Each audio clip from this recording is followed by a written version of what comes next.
First two techniques we did, variations of each other. Grips, hips, stretch, inside single spider, have my hook sweep, boom. Or we ran the variation if they kind of base out a little bit. Grips, hips, inside, I come here, it doesn't work. I might move my hips out, push the knee, and remember the elbow doesn't go behind him. I want it up and over his head to guide him. Boom, and then from here, obviously I can step into triangles or arm bars. So we have different attacks for follow-up later. Now, let's go right to the triangle. It could be that I tried the sweep and they have good base and I go into a triangle, or it could just be, screw the sweeps, I'm down 62-0, there's 30 seconds left, why do I want my sweep? I'm gonna look for a finish. So choose your own poison here. Now, the triangle, same thing, grips, hips, knees to the inside, grips, hips, stretch them, knees to the inside. I put in my single spider. Maybe I don't want to go for the sweep, maybe I went for the sweep. My foot goes back to the hip. Why? Because I'm gonna use this as an anchor to lift my hips. Now look, high foot, low foot. Pretty simple. My high foot goes high. My low foot for right now stays here.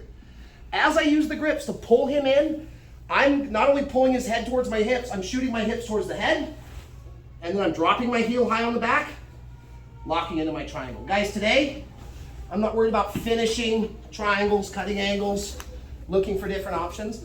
I don't care, I just want us getting to a good lock. And last thing before I show us 2 more times. What if I get into a teepee, or also known as a top lock? What's my priority? Shin first. What if I can't get to the shin? Heel second. My toe is the last option. Shin, heel, if I can't, I fix with the toe, all right? So 2 more times now, nice and smooth. Get into your single spider. I don't care if you run a dry sweep first or if you go right for the triangle. Boom. Again, a little slower.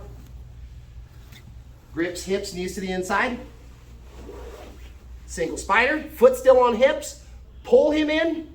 Foot stages on the top of the shoulder. I'm pulling and lifting my hips to meet his neck. Dropping my heels high. Locking up the triangle choke. If it's thin, readjust on the shin. Fix, finish, and then later we'll talk about different ways I can finish. All right, guys, so this is a single spider to the triangle choke. You guys go 3 or 4, they go 3 or 4. Ready? 1, 2, 3.